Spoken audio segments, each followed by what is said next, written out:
Tiger Bomb Sports Audio Entertainment presents What Happened, a true crime podcast that will explore one new case each episode. We will explore some terrible circumstances and make an honest attempt to talk about what happened, uncover what happened, and then share with you what happened. Without further ado, let's dive into this case and try to figure out exactly what happened.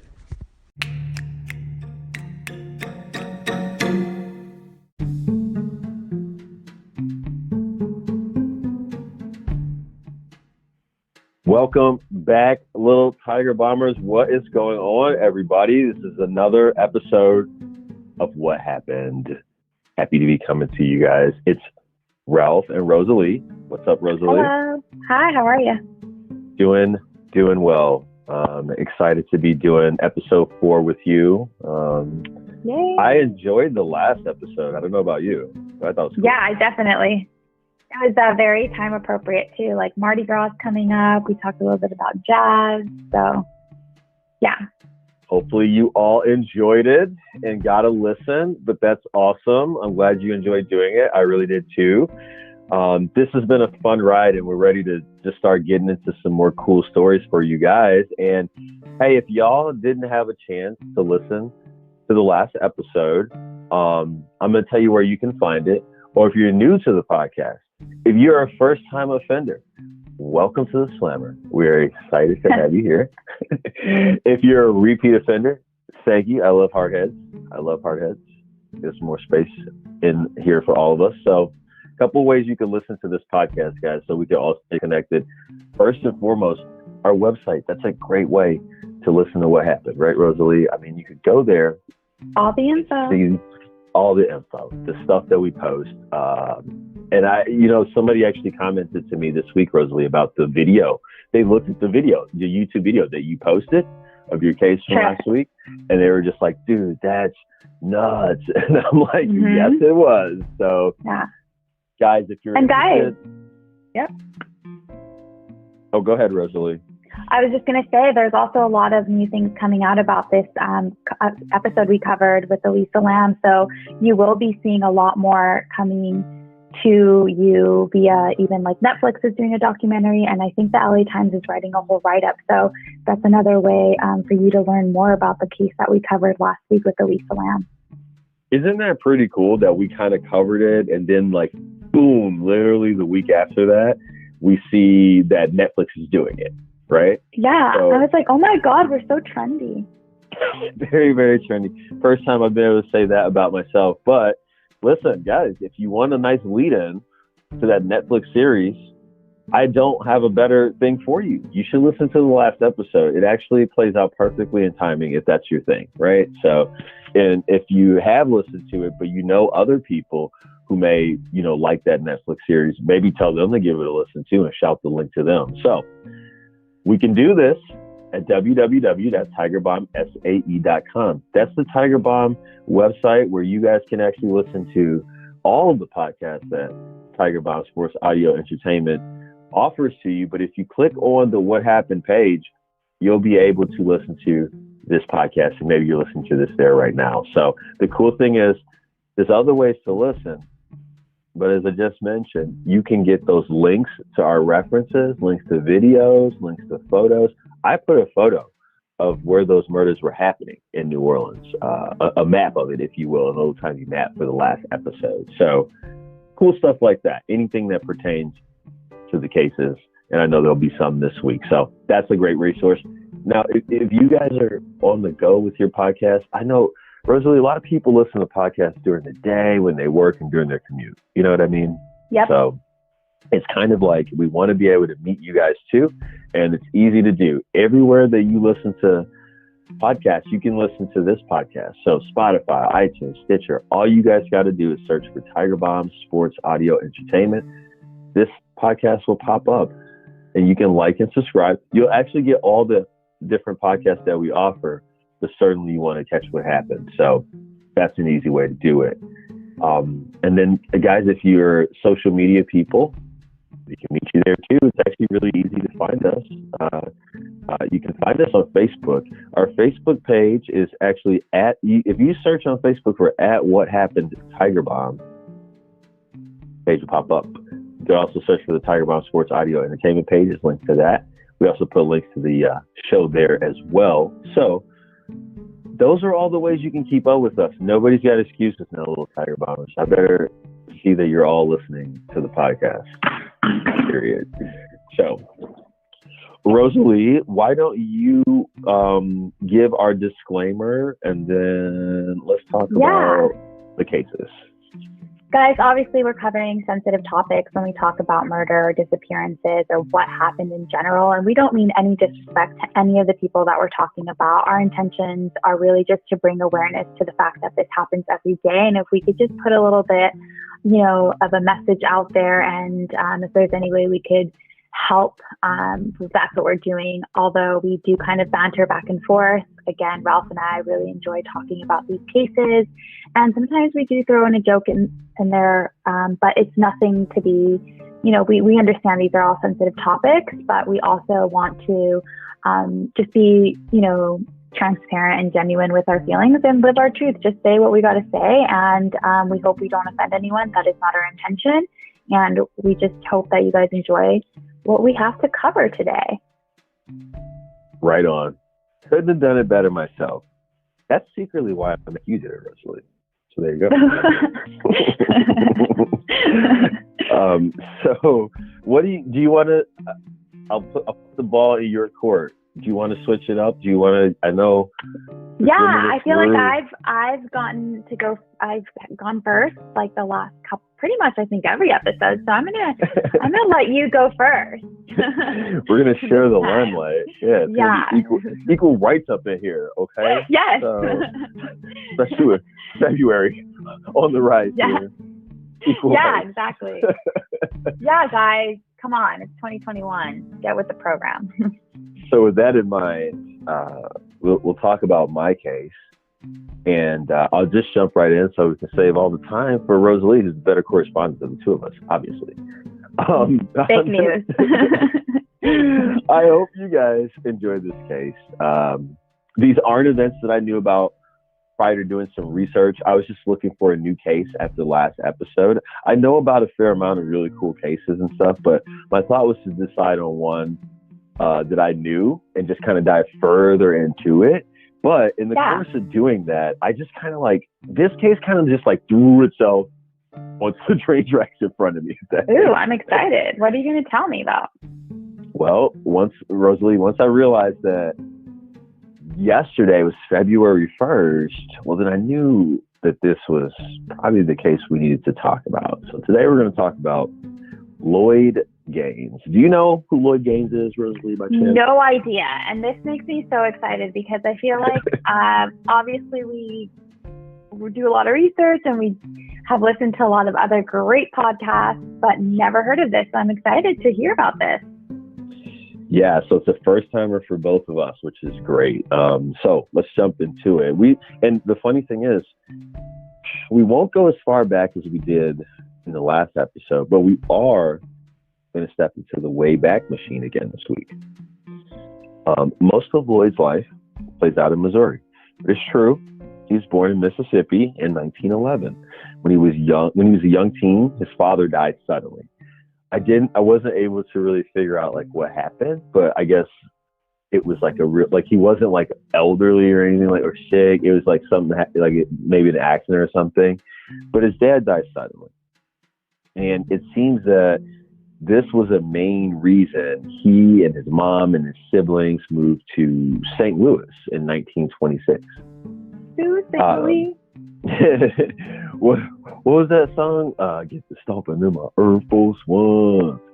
I love St. Louis. I've been there only once, but it was a good time. And I remember that I got off the airplane. Sorry, but off topic, but I kind of on topic. I got off the airplane and I swear to you, they had the biggest Nelly billboard ever.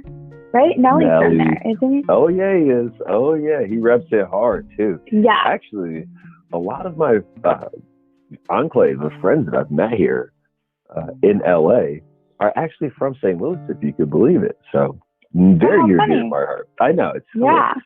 Some yummy food there. So I hope you guys are listening. Jimmy, Dave, the boys, what's up? Yeah, Jimmy, Anyways. what's up? So Lloyd had been going to a segregated school, back in Mississippi. We're talking about the heart of the Deep South. So once he's enrolled in school in St. Louis, has discovered that he's quite behind for his grade level. So he's actually, he had to be held back at age 15, and subsequently he was sent to Warring Elementary, where he had to start 5th grade. Okay.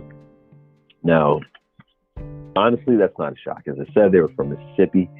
The practice of separating the races had been in full effect for decades. So, the black schools and facilities were never really equal in stature. Separate but equal was dumb and obviously not true.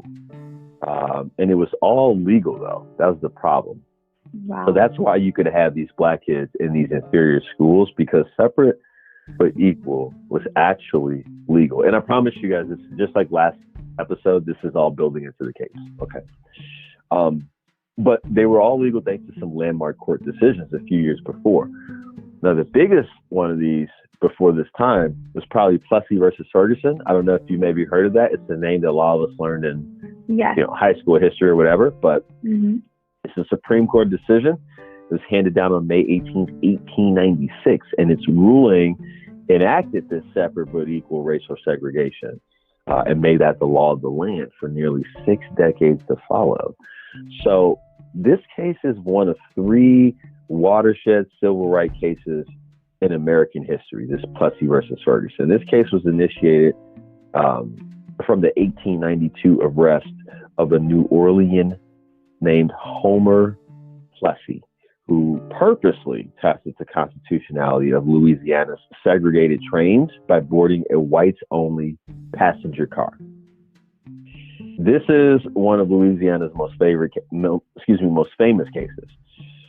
And it joins Dred Scott versus Stanford and Brown v. Board of Education of Topeka, Kansas, which I know we all know about, as key rulings on the U.S. civil rights timeline. The Supreme Court's decision in Plessy sanctioned racial segregation on railroad trains and provided a legal umbrella for all Jim Crow laws that enforced African Americans to live as basically second-class citizens. Okay.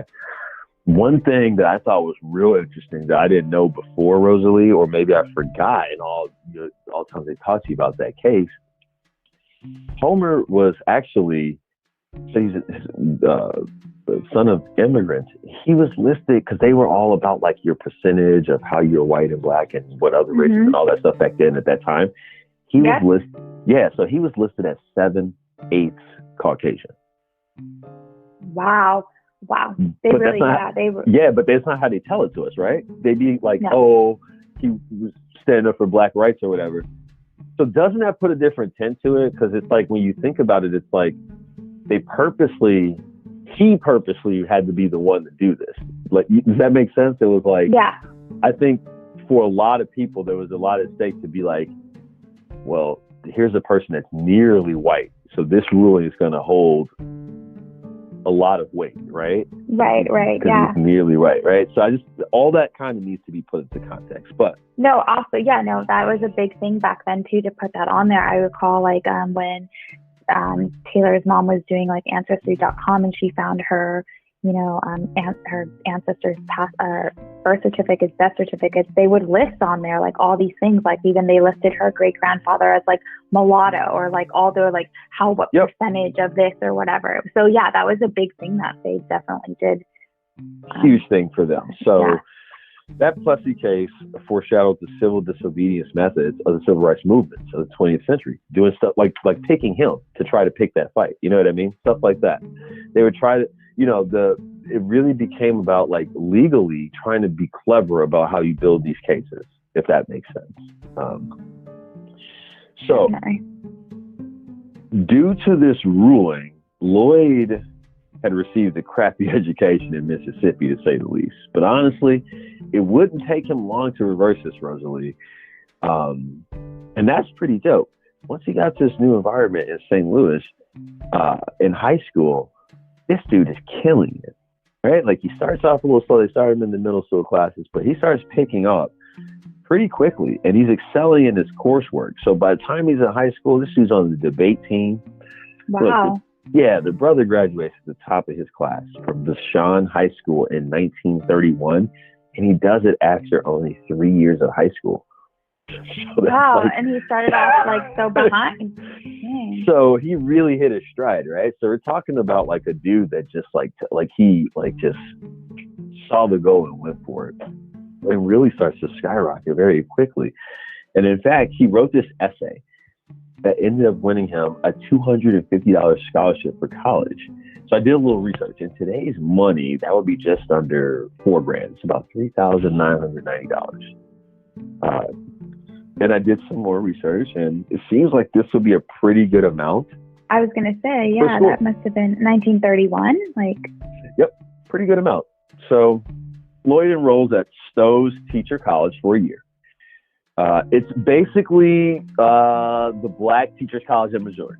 Okay, so he studies there for a year, and then he goes and enrolls at Lincoln University in Jefferson City, the only Black university in Missouri. Now, at the time, Missouri was upholding that separate but equal practice of segregation. So choices for young, scholarly Black Americans in the state, they just weren't very rampant, right? Choices were scarce.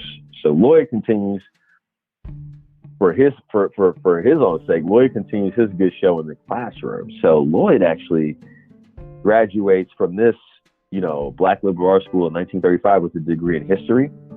He graduates as an honor student, a member of Alpha Phi Alpha fraternity. You got to remember that for later. And he's president of his class. So he's thriving in like everything that he's doing. I mean, this guy's getting it done. Lloyd is killing it. And he started thinking, he may want to pursue legal studies and maybe become a lawyer, Sorry, what were you going to say? I was like so many things stacked against him, do you know what I mean? And still like, all right, I'm going to do it. I'm so glad you said that because it really speaks to his character, right? Mm-hmm. Okay. So guys, Tiger Bombers, one big problem with being a Black lawyer in Missouri in 1935, like he wanted to become. There was only one public law school in the state of Missouri. It was the University of Missouri Law School. And now it's for white folks, everybody. Okay? So here's the way it would work. If you were a Black student in Missouri and you wanted to pursue a law degree, the state would pay for you to go out of state to Nebraska, Iowa, or Illinois to do it. Can y'all imagine that? They made it a budget line item, paying for Black students to stay away. That's so crazy. Obviously, this is absurd, right? And these kids should have been able to go to school in Missouri. Besides the point of that, I'd be willing to bet that a ton of Black kids who were eligible for schools in these other states just didn't have the means to go. You can't just pick up and go and be fine in a state where you don't know anybody. You know what I mean? Exactly. Where are you going to live? How are you going to survive? What do you, and it's not like they were going to make it easy. By the way, okay, go to this school. Here's a dorm. Here's this. Here's that. I'm sure that was not the case. And they're still in school and they're pretty young. Look, if they had funds, again, I'd be willing to bet that they wouldn't be going through the public school system. You know what I mean? It's really hard to put yourself into a 1935 mindset. But I mean, we can see how that setup could easily not work, right? Like, never mind the fact that you just said it's 1935. Just being Black in itself means something could potentially happen to you in Missouri, Iowa, or Nebraska, right? Like, that's not far-fetched. Right? I mean, it's just insane. It's just, I could not even imagine. Do you know what I mean? But this is just, that's what's like, wow, okay. You have everything against you, but you're still making it happen. Exactly. So, this is where things would accelerate even further for Lloyd. Now, in the course of obtaining his history degree, he would end up being taught at this school that he was at by a professor named Lorenzo J. Green. Professor Green taught history and debate at Lincoln University, and it was under these circumstances that he came to know Lloyd. Professor Green was also a noted civil rights activist, though. And as it happened, he also cooperated with the NAACP with regards to many of their legal efforts. Okay. Now, I don't know if you guys know this, but so many of the events we've heard about, like Rosa Parks not getting up her seat, right? Like we said, Plessy versus Ferguson, these were planned. Now, I mean planned from the aspect of, like when I was a kid, I thought what Rosa Parks did was a spur of the moment decision made because she was like tired as hell, right? Yeah. Like, however, the day this would happen, like the day it would happen, the bus route, the time of day, all these things were actually predetermined and planned by the NAAC legal team and the likes of other people like Dr. Ralph, Martin do you Luther know King. when when they were established? Because I didn't realize, I guess that was that long ago. Sorry, I guess I got to do a little bit of research. I mean, I know what they do and everything, but I didn't know how long ago it was actually established. So I'm going to have to do a little bit of research. No, it's a fair question. I think the answer will shock you. The NAACP was established and formed in New York. The date was February 12th, 1909. Wow. Okay. Yeah. Wow. Okay. Yeah. So by the time, the 30s come around, they are, 30 years old. Does that make sense though? Like, because you have Plessy versus Ferguson. So it's like, imagine trying to fight cases on, an equal rights sort of a terminology without the NAACP. You know what I mean? Yeah. So and without actually equal rights. Yeah. So how hard was that event? Yeah, right? Exactly. So it's easy to see how that fight creates the formation of that. So by the time we fast forward to this time period of Lloyd's, they've been around for a little while, and they're trying to really formulate like a game plan of how they meet this systemic racism. That's what we're talking about here. So this is why we can so let's fast forward even further. When Rosa Parks does what she does in the 60s, now they've been around for a while now. Now this is a routine. We got this, right? So I hope that makes sense to people when I say that this would have all been planned, especially in that case with her, right? Bus route, time of day, all this stuff had to have been planned. And if you think about it from a safety aspect, needed to be planned as well. Right. You know what I'm saying? Like you can't have somebody going to jail and just trusting that you're gonna find out or they're gonna get their call or whatever. It's who knows, right? So this is all important because as Lloyd is having ideas about being a lawyer, the NAACP is looking for a plaintiff who could challenge the law at the federal level, Rosalie. Now, as an associate of theirs, Professor Green is actually studying his students to see who, if any of them, might be a good candidate to work with the NAACP and build the case at the federal level. And it's while this is all going on that his path is crossed with that of Lloyd's. And obviously Lloyd would have stood out to him because Lloyd graduated at the top of his class, right? So right, yeah. So he's aware of Lloyd and Lloyd's aware of him. So instead of having to go to one of these other states to study the law, Professor Green, able to go there. Yeah, well, Professor Green provided another option by getting Lloyd in touch with the leaders of the NAACP, who then pledged their support to Lloyd in a lawsuit for the right to attend the University of Missouri Law School. So in the summer of 1935, Lloyd applies to the University of Missouri Law School.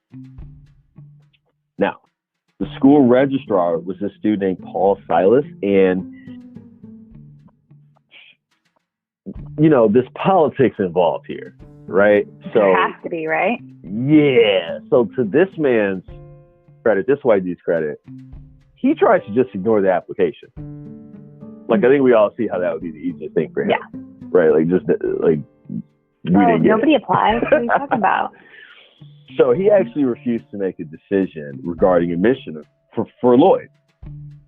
He's hoping to keep this whole thing at bay, but unfortunately it wasn't going to work like that for him.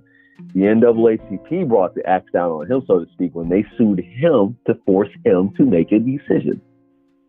So he then had to, and Silas then formally rejects Lloyd's application for admission to the law school on the basis of his race. And now Lloyd and the NAACP had their case. So They had their best and their brightest on this one, Rosalie, as so much was Mm-hmm. at stake. And it's interesting to note that Thurgood Marshall, who would later go on to argue Brown versus Board of Education and then go on to be a Supreme Court judge, he was on the legal team, assembled as I understand it. So, but this team was led by Charles Houston and Sidney Redmond. So in the spring of 1936, Lloyd and his lawyers sued, and the case was partially based on Plessy versus Ferguson case, Mm-hmm. which upheld the separate but equal stance. Yep. So now they're going to use what was a negative outcome, like, oh, we get to separate blacks. Now they're going to use that to argue that while it's separate, it's not equal. Exactly. It's an oxymoron. Okay? Right. So they're going to use the separate but equal stance and double down on the 14th Amendment to the U.S. Constitution, which guarantees the equal protection of the laws for everyone in each state. So that's the basis of the argument. Now, litigation went on for years. And Lloyd actually earned a master's degree in economics from the University of Michigan with the help of the NAACP while he waited for this case to move through the courts. He also worked as a clerk in the Works Progress Administration. All in all, he's in Michigan from about 1936 to 1938. Okay, so the court in Missouri rules against Lloyd, and it's really not a surprise. These white judges had ties to the University Law School, some of them having gone there themselves. It just wasn't going to happen, right? For as much positive press as the case got in the black newspapers and media, it received negative press in the mainstream media, so the white media. Surprise, surprise. Yeah. So they rule against Lloyd. But his team keeps appealing, and eventually the case makes it all the way to the United States Supreme Court. Now, the highest court in the land rules that the University of Missouri is wrong, that they actually are violating the law by keeping blacks out of the University Law School. But not by doing that, but that they're wrong by not providing them with an alternative in the state, Rosalie. Yeah, because they would have to leave elsewhere, not necessarily go to another school within their area or whatever the case may be. Like, you're going to go somewhere else, to what other locations? There was a couple, right? Yep. And that's the part that, according to the Supreme Court's decision, violates the separate but equal tenets that have been set up. So the university has two choices, basically, which are to either admit blacks to the law school or create a law school for them in the state. And they opt to create a law school for black students. Now, at this point, Rosalie, Lloyd is something of a celebrity. Everyone knew about this case. It was a landmark case for the time. Yeah, we're talking about the 1930s, which is crazy when you think about that, because Brown v. Board of Education didn't come until 1954, right? Wow, so yeah. This is really early on. It's been going on. He's giving speeches. He's touring around. Now, it probably would have been cheaper to just let Lloyd go to law school, but nevertheless, they decided to create this shoddy little program for black students, and it was quickly put together in an obvious attempt to comply with as little effort as possible. So, January 1939, Missouri legislators fast-tracked the bill to provide Lincoln University with $275,000 for the establishment of this black law school. In May of that year, the bill was signed into law, and Lincoln University went about jury rigging this now demolished. It's called Porto Beauty College in North St. Louis, and they made it into a law school. So they just took this old, building, bootleg building. Exactly. Here you go. Yeah, exactly. So this facility opens its doors in September 21st, 1939. And there's 200 people protesting with a picket line all around. I'm sorry, but how much racism was going around the world at this time? And we're talking about the 1930s. So we're talking about the same time, so many things were just crazy. Think about even at this time, we're battling this battle here, but then there's also Nazi Germany. It's just insane that there was, you know what I mean? It's just when you put it into context. Learn from your history. Read a history book. Stay off TikTok for 5 seconds. Don't go on Instagram. Go read a history book so that you actually learn why people are still irate over these things are happening, because it's hello, this is real life. Read a book. Like, I don't know. Y'all Or better listen to Lil podcast. Tay. Y'all better listen to Lil Tay. It makes me so upset because it's like you have to learn your history so you don't repeat it. Do you know what I mean? And it's just like you have to learn about these things before. And these past couple of weeks, we've been talking about a lot of like repetitive history, right? Exactly. A pandemic. Wear a mask. No. Yeah. Stay home. Yeah.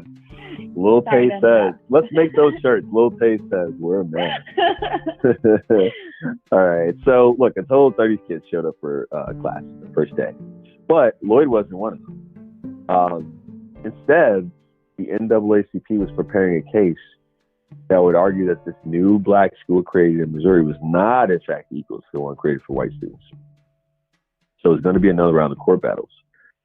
Now, at this point, Floyd isn't really needed every day for the case, right? They won't really need him they won't really need to get with him again until it's time for them to start like recording their depositions for the trial, which would be like in October of 1939.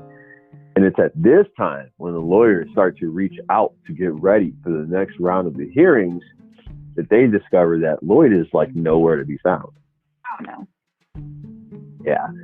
It was so hard trying to unearth these details because of how long ago this all happened. Mm-hmm. And I'm sure people weren't keeping tabs like as much as they should be back then too.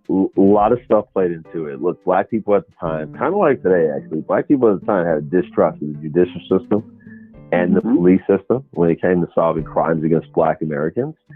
Yeah. Back then, though, you could be taking your life into your own hands by interacting with these white officials sometimes. And so certainly there was the belief by many, there's a belief by many blacks that reporting the crime, wasn't even considered because of this climate, right? They just knew justice wasn't going to be served, and sometimes worse harm could be done to them, right? So we have to overcome that hurdle. Black people at this time don't always report something to the police, right? So it happened a long time ago. He's black, and to top it all off, Lloyd was actually a loner. He kept to himself a lot, and his family really didn't pry too much into his affairs as he liked it. So what happened? Now, here's what we know. Lloyd spent time between Michigan, Missouri, and Illinois. The start of his legal entanglements was in about 1936, and he disappeared in 1939. It's really important to note that this was not an easy time for Lloyd. We got to talk about that.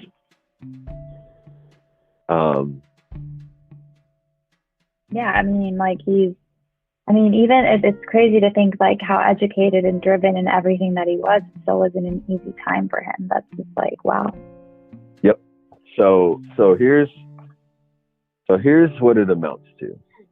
While this case is being heard and appealed and so on between these 3 years that we're talking about, like Lloyd's trying his best to support himself. He's got some assistance from the NAACP, but it does not appear, it really just looks like his like bare bones. Like it's a bare bones effort. That's what it kind of looks like by the organization. And he was like assisted with schooling, as we said, but not really much else was provided for him. And this is key because Lloyd really had found it difficult to find work because of the high profile nature of the case that he was involved in. These people knew who Lloyd was when he applied for work. So there was so much at stake because of the case. So Lloyd had a real tough time. He had a real tough go of it trying to find and keep work. Now, he really couldn't find suitable work in Michigan. Right? Remember we said he went there, he got the economics degree? Yeah. Couldn't find good work there. It's the reason he comes back to Missouri after finishing school in Michigan. Missouri proved to be a difficult place to find work in as well. So he's only able to find work as a gas station attendant. And actually, Lloyd ends up hating this job. He realizes that they're scamming the customers at the gas station, right? Like doing dumb stuff like saying regular is premium and just getting over on these customers. Okay, so Lloyd didn't agree with that. Yeah, so Lloyd hated this job. But he also knew that if he stuck around, this would really somehow come back on him. Like he was going to get implicated in all this. So Lloyd starts taking on these speaking engagements, like I talked about, and he really makes the rounds a little bit, And it's because he's just trying to make a little cash. And the NAACP felt it was good for him to do this sort of rah-rah thing, to kind of keep people excited about the case and the implications, But as I said, they didn't really help him out financially as much, though. One of his brothers, George, seemed to, in a lot of my research in interviews with George, he seemed to have a bit of animosity, actually, towards the NAACP. It should be said that some in this family felt that they really used Lloyd. We have to kind of as like they just kind of used him as like the base of it, or kind of as an experiment. They felt okay. We've talked about the development of a strategy and how they right, like this you later. said, Rosa Parks was kind of like you had to kind of plan these events in order to, one, security, two, to just so that's kind of how they felt. So his family felt that he was doing what he was doing was unprecedented, right? And maybe he needed more support. That's kind of the way that they looked at it. And I must digress and tell you guys that there's not uniform feelings about Lloyd and what happened to him in the family. It's not uniform feelings. And for the most part, they don't talk about him a lot. He would like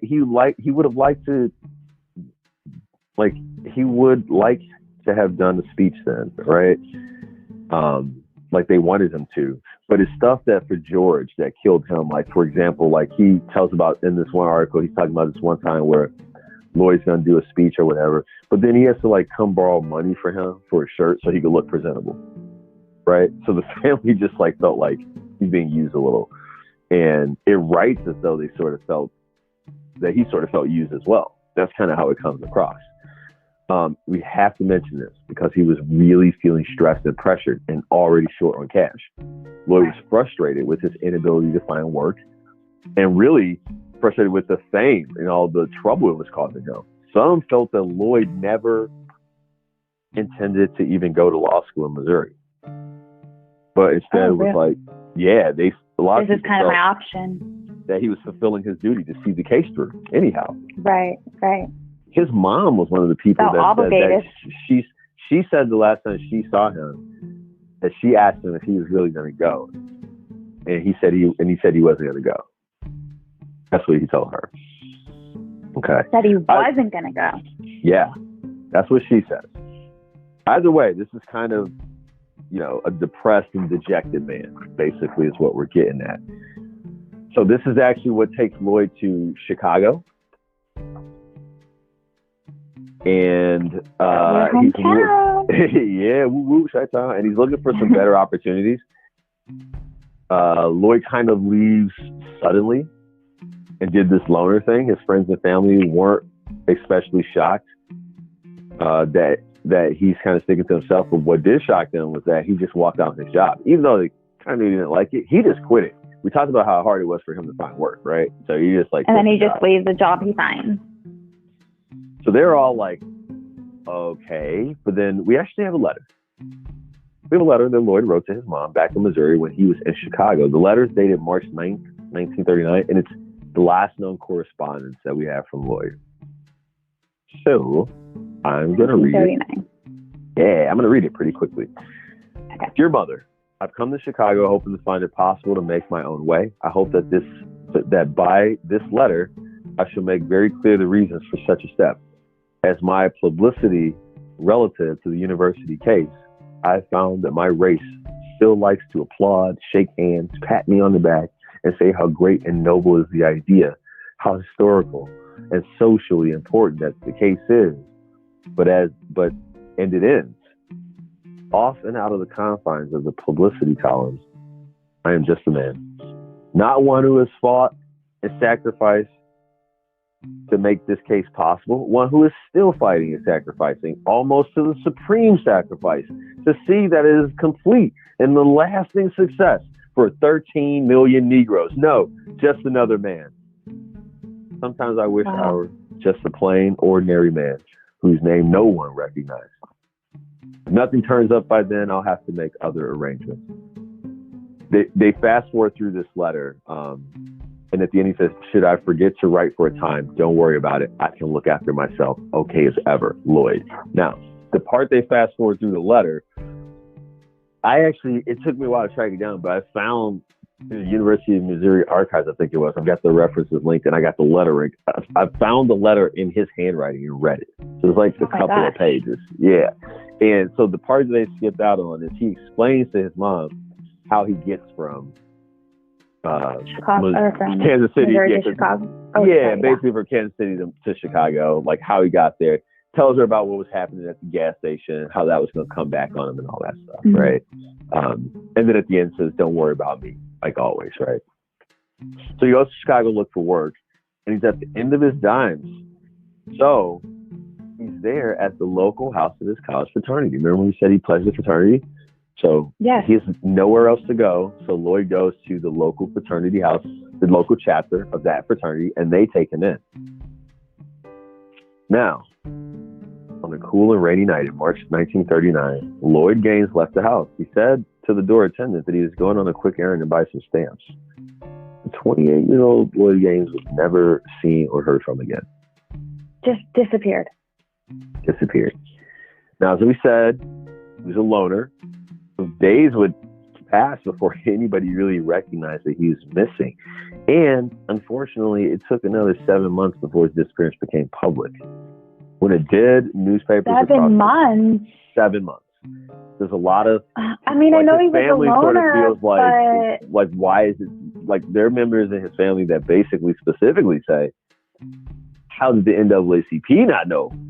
That's what I'm saying. I know he was like a loner, but like he was also kind of like a very well-known person that you would think that it would be 7 months before somebody noticed he was missing. I mean, that seems like an awful long time. It's a very long time. But once, you know, everybody's aware of it, newspapers across the country carried his photo, but none of these efforts really produced any leads. In the weeks and the months that followed, rumors started to fly about what happened to Lloyd. Rosalie, people are saying that he'd fallen into the hands of segregationist murderers. Wow. But still, there's other reports, other rumors being spread that Lloyd's a school teacher up in New York, upstate New York somewhere. There's also, that's so crazy. Yeah, isn't that nuts? There's reported sightings in Mexico City where he supposedly fled to after taking a bribe to drop the lawsuit. I don't know about that. So look, authorities never looked into Gaines' disappearance. It's unclear whether his family ever went to the police in St. Louis or Chicago to report him missing. Most of his family still resides in St. Louis to this day. And a lot of them surmise that, like we just talked about, having migrated from the South where the Ku Klux Klan had a massive stronghold, the remnants of that fear remained, you know, during their move, and they didn't want to attract any undue attention. So the family never had Lloyd even declared legally dead. Okay. Wow. Do you think that this is okay? Sorry, but just so many thoughts are going through my head. I don't think the Mexico thing would have been a thing, but I mean, just like I'm just thinking about everything. But the teacher in New York situation. So let's bring it home with the little info we do have here. Okay. Most of the heavy lifting on this case would come years later and be written by a reporter named Edward T. Clayton. He published an article in May 1951, so this is sometime after, in Ebony magazine. Rosalie, oh my God, I have been searching for this edition. I can't tell you, I've been searching for this edition. I've been looking all over the place. Oh my God. Yeah. Can't find it? It's like impossible to find.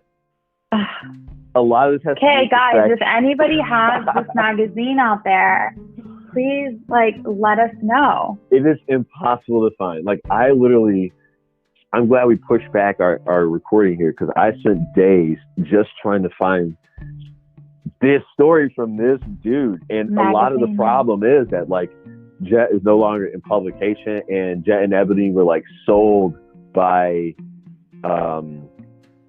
they were sold as an archive, and then it was a private person that bought them, and then there was a fight to make the archives public again. So it was a lot of doing to kind of uncover this stuff.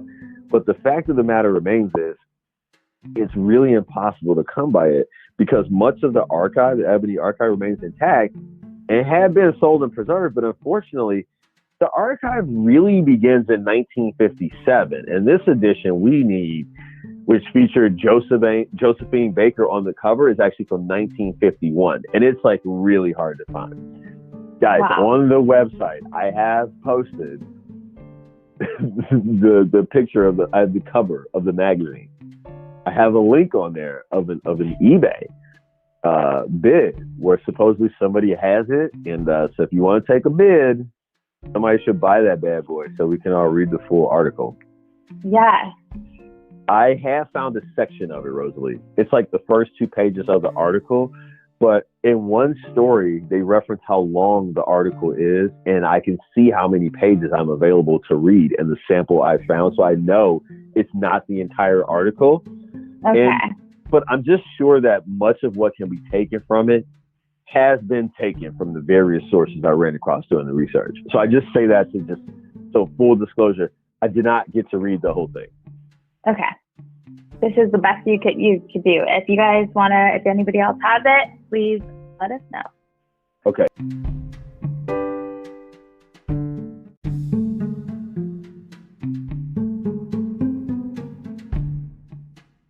Mr. Clayton's story remains the most thorough investigation into Lloyd's disappearance. Clayton traced Gaines' path from St. Louis to Kansas City as the cops should have done, and on to Chicago, where he hoped to find work in the late winter of 1939. The story told the tale of a man who'd grown weary of his role as a civil rights trailblazer. In Chicago, Clayton found Gaines' former neighbors from St. Louis, Nancy Page and her daughter Eddie Mae. For several weeks, Gaines was a frequent dinner guest at their home. He didn't have a lot of money, so he was like, you know what I mean? He's living at the frat house. These people are feeding him. Everybody's trying to help him make it. You know what I mean? So, on March 19th, 1939, they were supposed to have dinner because he promised to repay them by taking them to the supper because they were always, feeding him. But Lloyd never showed up for the meal. Oh so gosh, yeah. Nancy Page told Clayton that Gaines actually appeared distressed and worried in the days leading up to his disappearance, noting that it seemed like he was running away from something, but she didn't know what. Gaines also never reported for his first day of work at a local department store. Come on, y'all. We've been talking about how hard it's been for his brother to find a job. He went to this city to find a job. Yeah, and he just didn't show up. So this is all really troubling. Meanwhile, the frat brothers at Alpha House, where Gaines was staying, they gave Clayton just a few more additional insights when they let him know that he was short of money, and they took up a collection for him just a couple of days before he vanished. And then after that, he left and left behind a small duffel. Yeah, they took up a collection, and he ended up leaving a few days later, leaving behind a small duffel bag full of dirty socks, shirts, and ties. That's it, and he was gone. So he did take the collection. He did take the collection. It is important to note that, similar to his mother, Callie, Lloyd also expressed to his friend Nancy Page in Chicago disinterest in following through on attending law school. So, Gaines' NAACP attorney, Sidney Redmond, remember we mentioned him? Yep. Clayton talks to him. He actually further acknowledged that his client may have been feeling as though he was being taken advantage of by the civil rights organization, noting that there was a feeling. He kind of mentioned that in his letter to his mother. Yeah, exactly. And he talks about that not commonly discussed, of course. But Gaines seemed to feel that he wasn't getting enough out of being used as a guinea pig. And they quote Sidney Redmond as saying he did want more in a personal sort of way from them. So no formal investigation was launched by the FBI, and it really was lay people interested in Lloyd's case that continued the investigation into the 70s. Up until the 1970s, people are still looking into this. A 64-year-old librarian named Sid Reedy, who was actually a member of that Phi Alpha fraternity chapter to which Lloyd Gaines belonged, he actually got fascinated with the story later on. Reedy went to Lincoln University, just like Lloyd, where Lloyd had went to school. I'm sorry, he went there just where Lloyd had went to school to discuss the case with Lorenzo Green, who we mentioned earlier. Remember Lorenzo Green? Yeah, Lorenzo Green. Ready for this? Okay. Lorenzo Green told Reedy of a trip he made to Mexico in the late 1940s, where he was able to talk to Gaines on the telephone. The two were later to meet at a Mexico City restaurant. Gaines never showed up. Gaines mentioned on the call that he had grown tired of the fight and wanted to start over and was doing well financially in Mexico City. Lorenzo Green's son confirms the story and states that his father's civil rights activism prevented him from reporting his phone call with Gaines to authorities. Now, for what it's worth, Paulette Smith Mosby prefers to accept this version of her great uncle's disappearing, noting that it's better than being buried in a basement somewhere, Jimmy Hoffa style. In 2007, the NAACP actually called on the FBI to investigate for the first time what became of Gaines. And in fact, there's a lot of unsolved murders from the Jim Crow era we've been talking about in our country that the NAACP and many others have been trying to get re-examined. But as of 2015, the FBI has not reopened the case. So, and as to this date, they still have not reopened the case. I know it's easier to think the Klan or someone got him. That's obviously easier. I mean, yeah, but I was thinking that would be like an obvious thing and not a far-fetched thing. But I was thinking that maybe he did want to disappear, and like the New York teacher story made some sense to me, because in the letter to his mom, he was kind of saying how he wanted to just not be this like political pawn at the, you know what I mean? It seemed like he just wanted to have some sort of like normal life, and like, I don't know, but I didn't know about like, I was like, Mexico, that seems like such a faraway place. And like, it was hard enough for him to go to a different state to get an education. Like now you're going to travel to a different country, and like, I don't know, that's crazy. And honestly, look, we have to think about that, because I don't think that the white supremacists got him. Because if you think about it, most of the times terrible things happen to black people at the hands of these types of racists. They usually want us to see what they've done.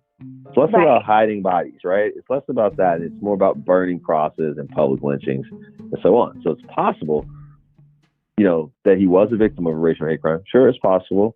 But it is true that this outcome doesn't quite seem likely. I mean, years later, they mangled and decimated Emmett Till over perceived slight. And this was in the 50s, right? And left him out. So sadly, I bet it was a little less racist than in the 30s. It's all gross to think about, but I think we have to give credence to the whole maybe he went somewhere thing. It is important to note that he also told his friend Nancy too, if you don't think of, or if you don't hear from me, don't think too much on it.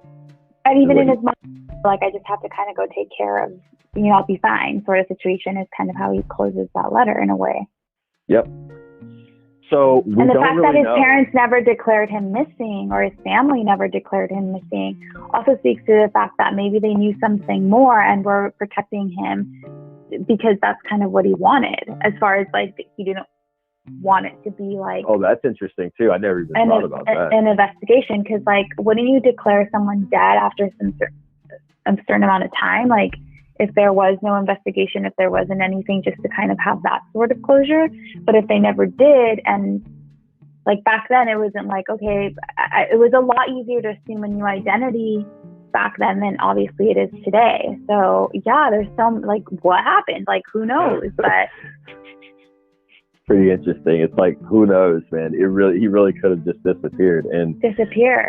I don't know if you remember, but do you remember there was a whole lot of stuff going on at the University of Missouri, like around like 2017. Do you remember that? Do you remember like the black students were protesting, and do you remember how they, like the head of the university had to step down? I don't know if you remember any of that stuff. Oh, yeah. You remember that? Remember that? Yes. Doesn't this put it more? Yeah, so this puts more context on it. That school has historically been having racial problems. Mm-hmm. Now you understand those kids, where they're coming from now, like what they were marching for, because they were talking about things going back to Lloyd, who incidentally this has been given posthumously a law degree. He's certified to practice law in the state of Missouri from University of Missouri Law School. But this kind of makes sense, because at the time I'm thinking like, man, is it really that bad there? I didn't know the history of a lot of this stuff. So this all plays into a lot of that. And essentially it's just a story that I wanted to tell on the heels of Black History Month. I thought, well, this is jumping out at me because he played a big part, and it was not something that I initially knew about. So right. I hope you've all enjoyed it. And I don't know what happened to Lloyd. We don't know. I posted. Yeah. What do you guys think? Do you guys think he disappeared to Mexico and just started a new life? Do you think he did take a new identity and was a teacher and just kind of like maybe kept his family in the loop and said, listen, I no longer want to have a part in this, like, you know, it's too much. And because he was kind of more of a like quiet guy, just wanted to like live his life. What do you guys think? Everything is posted on the website. So if you guys want to read his letter, and actually there was I don't know if they were high school or middle school, I can't remember, but there were some students in Pennsylvania maybe who for a class project did like an 18-minute documentary on Lloyd. So I've posted that as well. That's cool. Yeah, so it's a lot of interesting information in there. I hope you guys enjoyed the case, and I hope you guys enjoy the research there and really reflect on it as we enter Black History Month here. So yeah, definitely, and let us know again what you think. Also, let us know if you guys have any cases that you want us to look into, or things that you guys are like, what happened? That's also a good way for us to like, if you have any, you know, it really is a great way to connect. Absolutely. Yeah, let us know. Let us know if there's something you're just like, I don't know what happened here. Like, we'll look into it if you guys are interested. So yeah, let us know. But thanks for sharing that. I don't know. I think he wanted to disappear, but again, I don't know. It's crazy. I can't stress to you guys how tough it was to research it because of all the dead ends, because he's Black, because it's the 30s, because of the way they treat Black people, because he was a loner. Yeah. I just kept running into a lot of dead ends, like a lot of dead ends. Yeah, so it took a lot to just kind of like put this together. So hopefully you guys enjoy it. But Rosalie. Yeah, thanks. Will you indulge us? Give us the case. Okay, so guys, like, I don't know why I keep coming back to these Canadian cases, but somehow I do. Yes. So today, these Canadians gotta watch out. Y'all are too nice. Yeah, definitely. Okay, you guys need a little. Yeah, but so today I'm going to be like kind of going over this case about Matthew Huszar. I don't know if you've ever heard about it, but it's a case that I feel like didn't get a lot of coverage. And so I'm going to first of all tell you guys some of the sources that I used. So weren't too many. Even if like you Google this case, there's like very little information. But the sources that I did use were CTV News, CBC News, and the Vancouver Sun. Cool. So Matthew Huszar was born in Lethbridge, Alberta, which I'm sure you guys recognize that name because we covered Marshall Iwasa this summer and how he was also from Lethbridge, Alberta. But his family relocated to BC. His parents actually lived on Vancouver Island, and he actually resided in Vancouver, where he attended the University of British Columbia. He graduated with honors in a degree in geology. So that's where he studied. He graduated with honors and got a geology degree, and then went into a career working in Vancouver. Matthew Huszar was 25 years old, and he went missing from Vancouver, British Columbia on December 11, 2011. He was attending an office party, like a Christmas party, in Gastown, which, if you're not familiar with Vancouver is kind of divided, same like any city, to like all these different little areas. Gastown, if I could describe it, is kind of more a little bit rough around the edges. It's kind of more of the historic town of Vancouver, like downtown Vancouver. It's really close to Hastings Street, which Hastings Street is really divided between very high-end like shops and literally people smoking crack and doing drugs on the street. So Gastown is kind of like the historic part of downtown Vancouver. So there's lots of like brick buildings, and there's lots of, it's a really cool part of town, but it is a little bit more rough around the edges. So he was last seen there around leaving around midnight. That's the last time he was seen, and he was seen by his coworkers. So what it appears is happened is that they were at the holiday party, and then they decided, let's keep going, let's go somewhere else. So they went to this pub called the Lamp Light Public House, and it appears that the line was like really long, and so he was kind of like, hey guys, I'm just going to take off, have a good time, and said goodnight to his coworkers, and his coworkers saw him like walk off. So we're talking about like the holidays. So this is the 11th of December, so it's close to the holidays, and he was scheduled to arrive to his family's home on Vancouver Island. I believe it was that following morning, but he failed to do so. And this wasn't really normal for him because he was very close in contact with his family. He wasn't like estranged from them or anything like that. So he was in constant contact with his family. So when he didn't arrive, it definitely kind of raised red flags. So if you're not familiar with Vancouver, Vancouver is the main city, and then there are ferries that you would take in order to get to Vancouver Island. So that's the only way to get there. Like you can't drive there. So got it. When they didn't, or you could take like your own boat, whatever the case may be. So, but technically you could take your car on the ferry and go. So when he didn't arrive, his parents were automatically like, okay, what's going on? So they contacted the Vancouver police and they reported him missing and initiated a search for him. You can't find too many articles on this story, so it is quite frustrating when you're doing this research. And the only reason that I kind of became aware of this again is once I still live in Vancouver, not during the time of his disappearance, but I'm very familiar because I did live in Vancouver.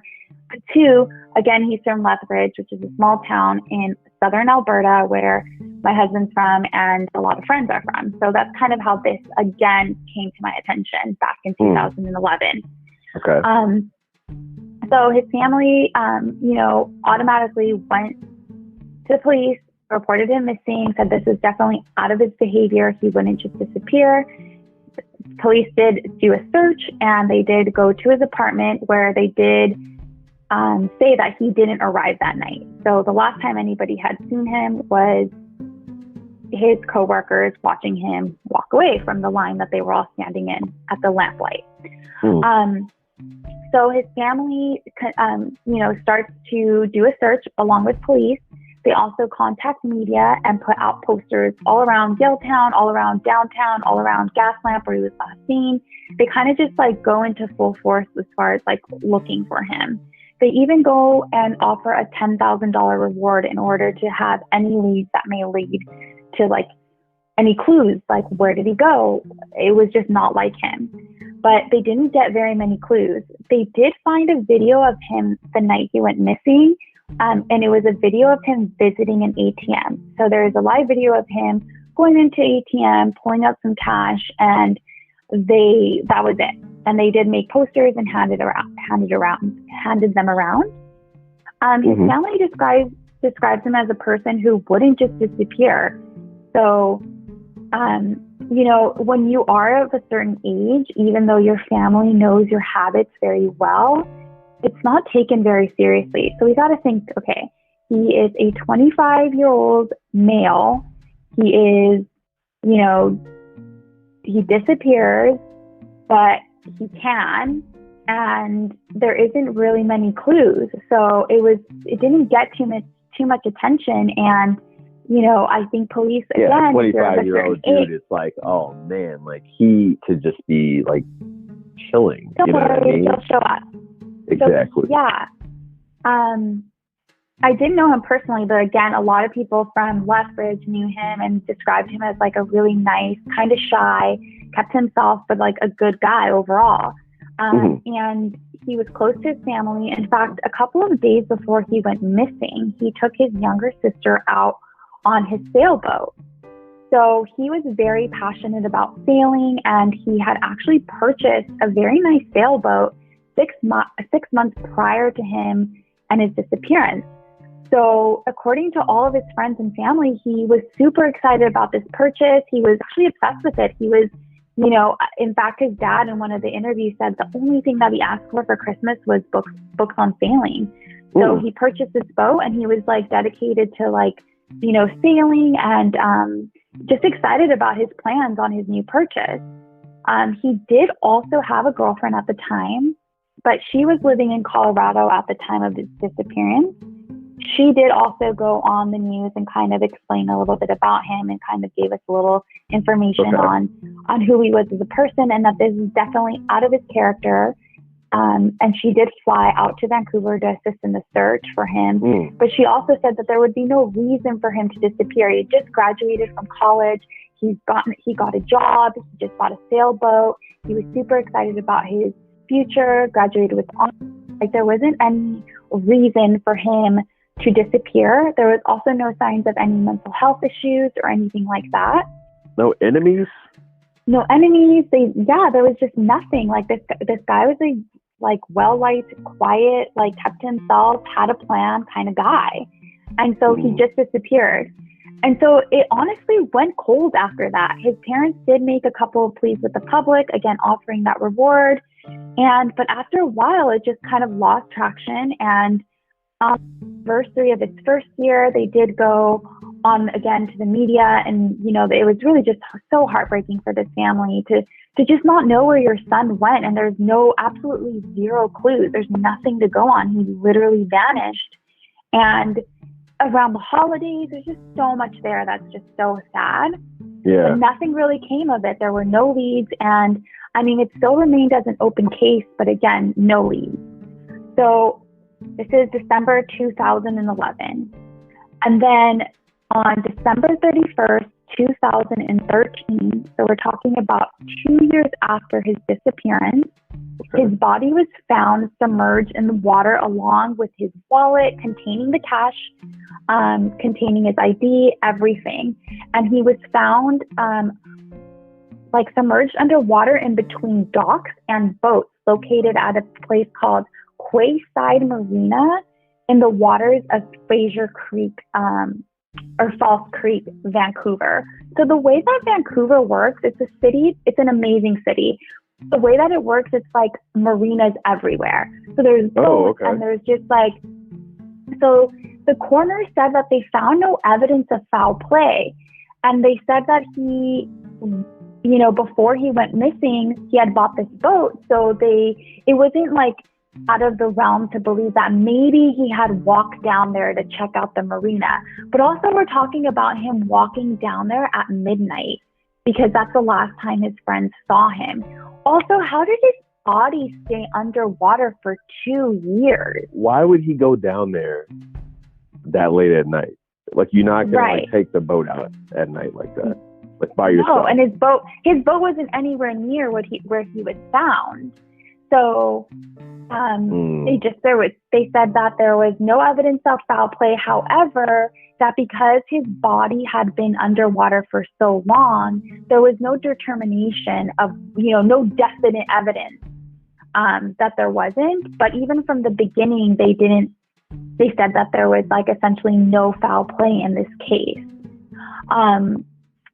They also, the coroners. But how is it? Yeah, I was just going to say, well, if there's no, okay, so you say there's no foul play, right? But you have to have something definitive to come out and say that at that point. You know what I mean? What is it that they're pointing to be oh, for sure we know there's no foul play because of this? They saying he slipped on the rocks type deal? Yeah, it seems like that's what they're saying. They're saying that there is no evidence to determine that there was any foul play, but also you know, that and it's because he had his wallet and the cash and all of that, they ruled out the fact that it could have been a robbery of any kind. The BC, this is kind of and this is when the family, I think, really started to ask for privacy, because it must have been so difficult to them, because they did release the autopsy report. And in the autopsy report, they said that they didn't find any evidence of trauma or natural disease, and that there was a small amount of cocaine found in the system, but nothing of a lethal, you know, amount. But I'm also he was out with the boys earlier, so he probably did some lines. Yeah, but the crazy part is, if you're not able to determine one thing, but you're able to determine another, and you're using the reason that his body was submerged underwater for how long how are you able to determine that? Like, if your body is underwater for 2 years, one, how did it never come afloat? And two, how are you able to determine toxicology reports? Like, I would think that, I don't know, because your blood, like his blood, wouldn't your, I don't know, there's so many questions. There's a lot of questions, because it's like, okay, shouldn't they be able to tell if that body was in the water for 2 years? Exactly. Or if somebody dumped it in the water and it was discovered after 2 years. Exactly. Maybe, you know what I mean? Because I don't think it was just floating in the water for 2 years. Yeah.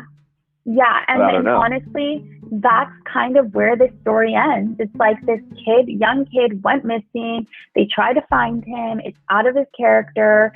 And 2 years later, his body's found. And it's like, okay, no foul play. Yeah, maybe a little bit of this, that, whatever. But okay, case closed. And that was it. It wasn't even like a bender. Like, he wasn't even like wrecked. You know what I mean? No, like, and if you watch the video of him like pulling money out of the ATM, I don't really know what timestamp that was, but he doesn't look whatever. Again, his coworkers didn't state that there was anything out of the ordinary. They had spent the evening with him at the Christmas party with the company, decided to then continue on, and he left. He was like, you guys, yeah, I'm going to take off. This line's too long. See you later. His friends watched him walk off and disappears, and 2 years later, his body is found. What would make him go down to the marina that night? Especially that late at night, right? And then like, okay, let's just say, yeah. Like, why would you, like, Rosalie, I'm trying to picture this. Because I live in Lincoln Park in Chicago. There's a marina not very far from, like, where our brownstone was in the city. Yeah, I'm at Marina Del Rey like every other day. Yeah. I'm trying to understand who would go out. Like, so I don't know if there's ever any circumstance I would literally go to a marina where I don't own a boat after my company's Christmas party. And you're talking about Vancouver, and you're talking about Christmas time. It's kind of cold, right, Rosalie? Right. Yeah. Mm-hmm. Yeah, definitely. Why would you be down there? Like that's the part that doesn't make a lot of sense to me. It's not the proximity of like that doesn't explain it to me. I'll be honest with you. I've met plenty of girls at bars near my house who would be like, "Oh, let's go down by the water," and it's like, "No, I'm not going down there. It's freezing. Yeah. You just don't know what it's like. It's freezing." I don't understand why you would do that unless you were forced. And you also say that he didn't have like any enemies or anything like that, because it seems like, you know, maybe that could have been it too, like something ultra personal. It doesn't, his family, everyone doesn't say that there are any enemies. And the coroner says that it appears that he died shortly after leaving the Gastown pub. How did they know that he, like, I'm just like, even in the autopsy report, like how, like, did you determine that? And again, like to your point, did you determine that he died? How? Like, was it a drowning? How did he die? Was he dumped there and then like he resurfaced, or had he been there the whole time? She says it's unknown why he was there or how he reached the marina, because apparently the marina was also 2 kilometers away in the opposite direction of his home. So see, that doesn't make any sense. Why would he be going there? Yeah. So late too. The only explanation that they have is that, again, he had purchased a boat and moving it to a marina in Yaletown in downtown Vancouver. And so their explanation is that maybe he was down there. She concludes that the reason it's reasonable to believe that Huszar may have been at the marina to look at the facility and other boats moored there. You know, but it's like, well, why would he go there at night, the night before? He was obviously in party mode, because they were at the party earlier and they were like, let's keep it going. You know what I mean? Everybody knows that point where you go from just a little tipsy or buzz to like you drunk and it's like, yeah, let's do this tonight. You know what I mean? It sounds like he was in that mode. So once you get in that mode, Rosalie, I don't know about you, but for me, it's like you're in that mode, so you're not in that mode anymore. And typically, when you get out of that mode, the only next mode is food and sleep. Yeah, and he told his friends that he was going home because the line was too long, and it made sense to his friends because he was scheduled to leave to his parents' home the following morning. And I could see if they found like a lot of cocaine in his system and be like, oh, well, it was a bender. He stayed up. That wasn't the end of his night, but that's not what they said. And he's got to go. No, they said it was, they said that it was like a really small trace amounts, but nothing that would be like, that would have been something that would They probably did some bumps after the holiday party, and that's what made them decide, like, yeah, let's keep going. You know what I mean? And then they're standing in line at this place, and he's like, as it's wearing off, like, you know what, I'll just go home. That's really what it sounds like to me. Exactly. And you guys know, like, if you do research this case, the thing is that there isn't really much available. It's just kind of like, this is what happened, case closed. It's open for 2 years. The poor family is like searching for answers. Imagine your son's just missing. There's no leads. There's no, it's just so frustrating. And then 2 years later, almost exactly 2 years after he's missing, they find him.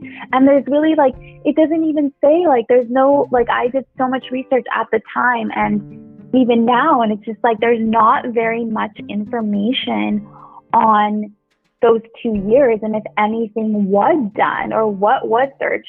Literally, it's like the family reported him missing. They went out, they did a couple of media appearances, they offered $10,000. They did the best they could. They put out posters, you know what I mean? They like did a massive search for him and nothing came of it. And then it just kind of went cold until apparently what I'm assuming happened, and what from the information I can gather, is that boats were being moved and then maybe his body came to surface that way. But like, again, if you're down in Marina Del Rey or in any marina, the marina, it's not like you could just walk up to the marina. There's gates to all where the boats are. So you have to have one access. And then two, it's like, okay, let's just say he hit his head, slipped and fell into that. Like, how did his body, like, it's just too much of a coincidence. What his body just kind of like. 2 years that he wouldn't, like, if that's what happened, it just doesn't make sense that for 2 years the body would be submerged without us seeing. Like, exactly. Like, what is the snag on? You know what I mean? We also need more details about the state of this body. Did he have broken limbs? You know what I mean? Was the neck? Yeah. Like, we need to know. Like, does it seem like it was like, drown? And they do have, and I feel it's so personal and it's so awful, but they do have the coroner's report available.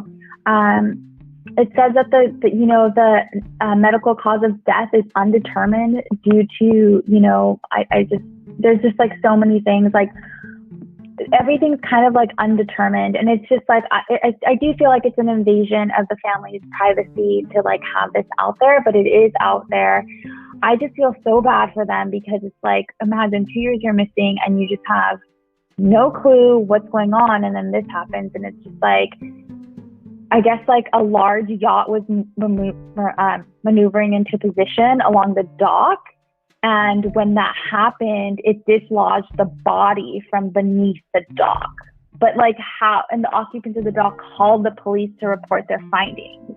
Members of the Vancouver Police Department attended the scene and confirmed that the remains did appear to be human and turned the report of circumstances over to the British Columbia coroner's So again, services. That seems more like murder, not like accidental. Like, they found he was stuck under the docks for 2 years, and it took a big old yacht accidentally shifting things to like bring the body out.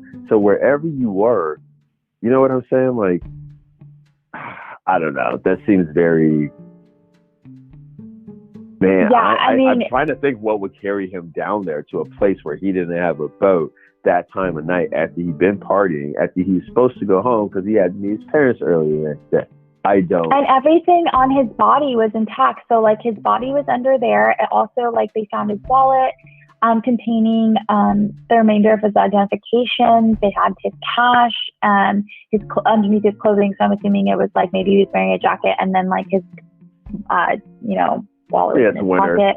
Yeah. But yeah, it's just like a really crazy thing to, I mean, like the thing is, if what they're saying is true, the only way that I can frame it is he's drunk, he accidentally slips, falls in it, it's too cold, which would be, so it wouldn't matter if you could swim or not, it'd just be too cold, you freeze in that water. Yeah. But I guess what I don't get then is still what took him down there. None of that explains why he would be there in the first place after the night he was having. That's the really weird part. Where he was found versus what he was doing. Like, I would need a girl. I need a girl. There's a girl. In my mind, as a dude, Rosalie, I'll be honest with you, that's the only connection I can make. It has to, like, if you're telling me this is true, it has to be a girl. That's the only reason you would be down there. That's the only reason you would still be doing anything. That's the only reason for this side, like, I could entertain that you met some girl while you were leaving the club or whatever. You know what I mean? Like, but outside of that, I don't understand why you would be down there. Like, you would be at Taco Bell. You just okay, I would say, okay, let's just say he was like a little bit, but the thing is too, okay, my biggest questions with this case is like, what happened to have them, like, how long was his body there? And the fact that they were able to determine that he did have a small amount, like the toxicology analysis revealed that he did have a small amount of cocaine and a low, they said that they didn't find any evidence, although no alcohol was detected. So it's like, okay, if his body was there for 2 years, let's just say, like, how are you still able to determine these things? And you're not going to detect alcohol after 2 years. The coroner detected that he did die on that night. So I want to know, like, how this was, and there's no evidence of foul play.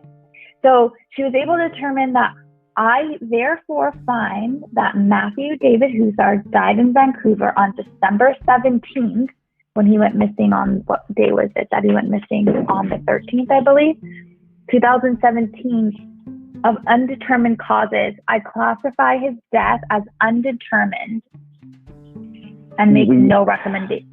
That's so weird. That's so weird. So he went missing on December 11th, and she's able to conclude that he died on December 17th. Okay. So December 17th. I'm sorry, I apologize. 2 years later, he was last seen on December 16th. I apologize. Okay. Sorry. So the next day. So she's able to determine that he died on that day. But okay. But they found his body the next day after he died? I thought it was, you know what I mean? Like, I thought it was they found it years later.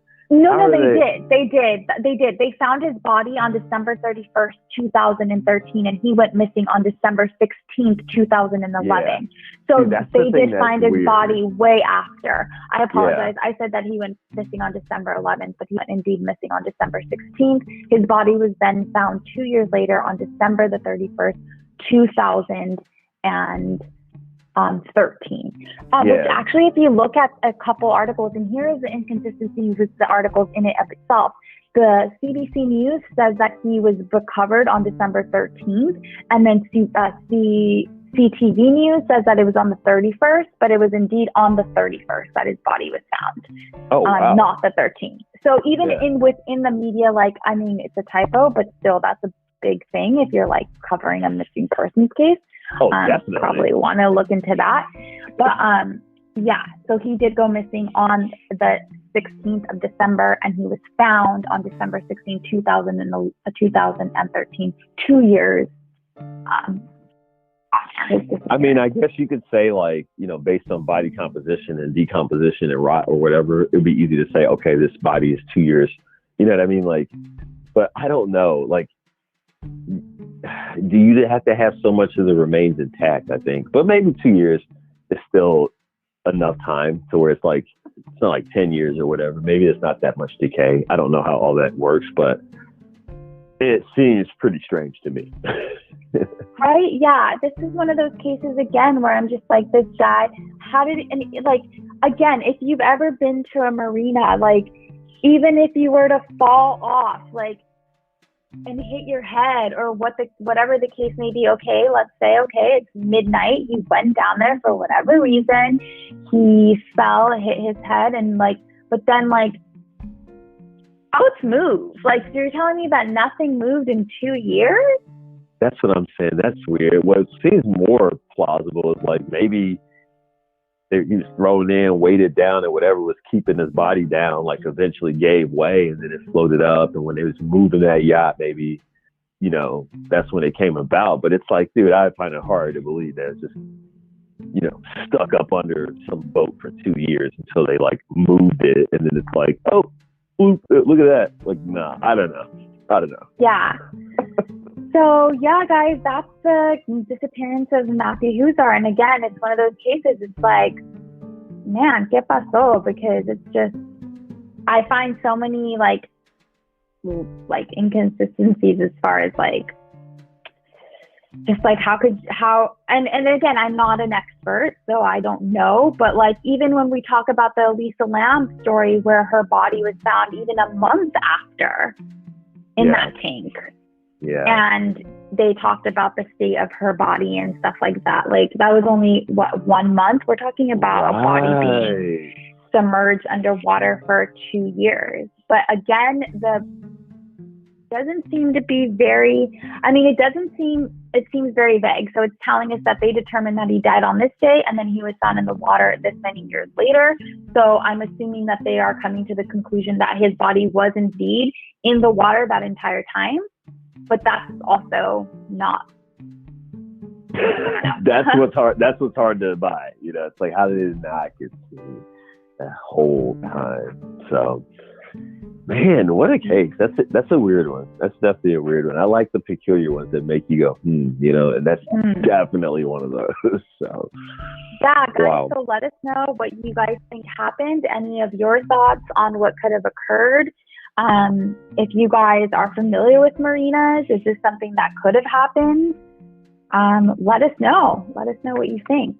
That's a great idea. You can easily post that to the Facebook page and correct us if it is something that easily could have happened. And be sure to take a look at the notes on the website, guys. So the links that we have for this story and for mine, these two cases, obviously all that information is going to be there. But who knows? Maybe you guys can stumble upon something that maybe we overlooked, Yeah, absolutely.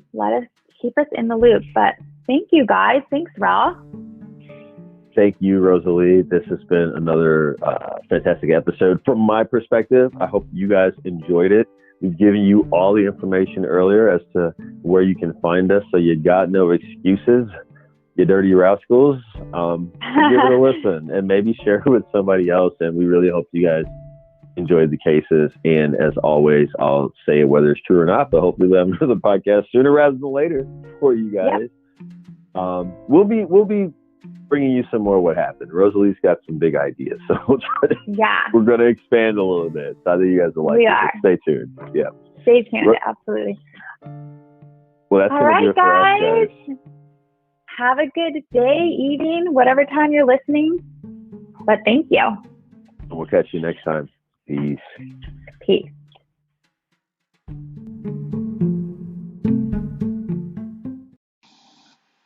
What Happened is brought to you by Tiger Bomb Sports Audio Entertainment, LLC.